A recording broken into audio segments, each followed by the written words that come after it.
Your friend is looking for his father, a foolish magician named Gregor, who thought he knew enough to win a cure for his wife's illness. Thus he came to me to play.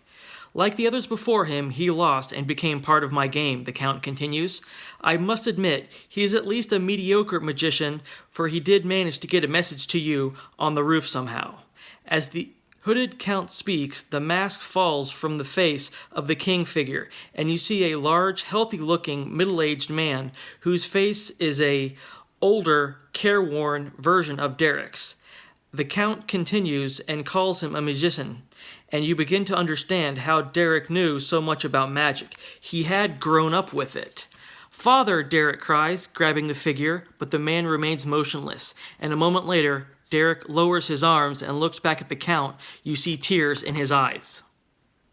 "You still haven't won yet," the Count says, watching him. "I am merely showing you the prize, not releasing him from my game. Not yet." The Count turns back to you, and you are looking for your mother, a foolish woman named Arwen, who heard a cry for help from inside my tower and entered to assist.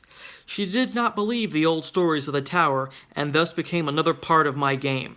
This time, the silver mask falls off the queen figure, and you see your mother's face. Her eyes are filled with sadness, but her face is emotionless, and she does not move. You knew the Count was not going to release her from the game. Fighting the urge to run to her and to put your arms around her and feel her warmth of her embrace, you turn to the Count. First, you must win the game. You must keep your mind clear and focused, free of emotion that could confuse your reasoning. "These are the prizes you seek," the Count says.